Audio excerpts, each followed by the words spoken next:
James, was it anything the Bulls defense did to get you out of rhythm, or was it just? No, I just missed layups, man.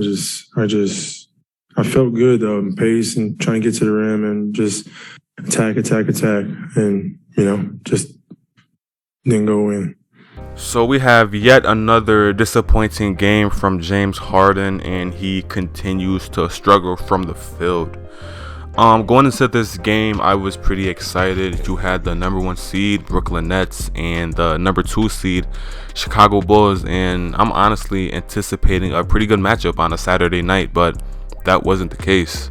Harden, I will say this, he had some pep in his step, and it seemed like he was more aggressive, but he just wasn't converting on the opportunities that he was given. He ended the game shooting 5 for 21, and that can't happen.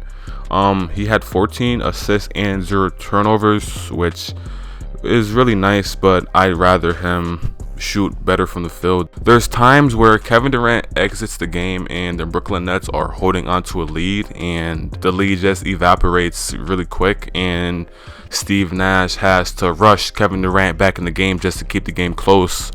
That honestly shouldn't happen. You have Kevin Durant and you have James Harden.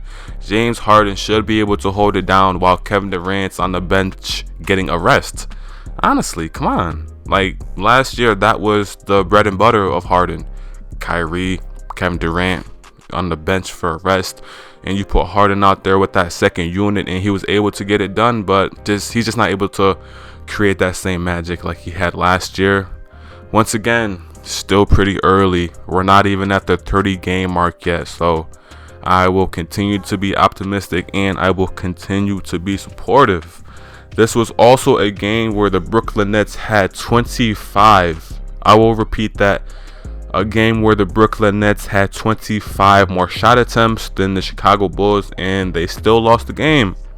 That can't happen. That cannot happen.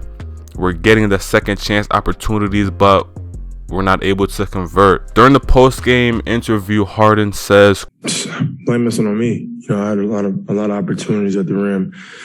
I didn't convert. I could have settled this game down." I appreciate how he takes the ownership for his bad play, and I honestly hope that his teammates are just being supportive and continuing to motivate him through his tough time right now. The Brooklyn Nets' upcoming schedule is Nets versus Mavericks, Nets at Houston, Nets at Atlanta, Nets at Pistons, and Nets versus Raptors. I predict they go 5-0 in this stretch, so we're going to keep watching the situation. And like I said, I'm very optimistic in Harden, so he will always have my support on this channel. And hopefully he gets back to looking like the James Harden that I know and remember.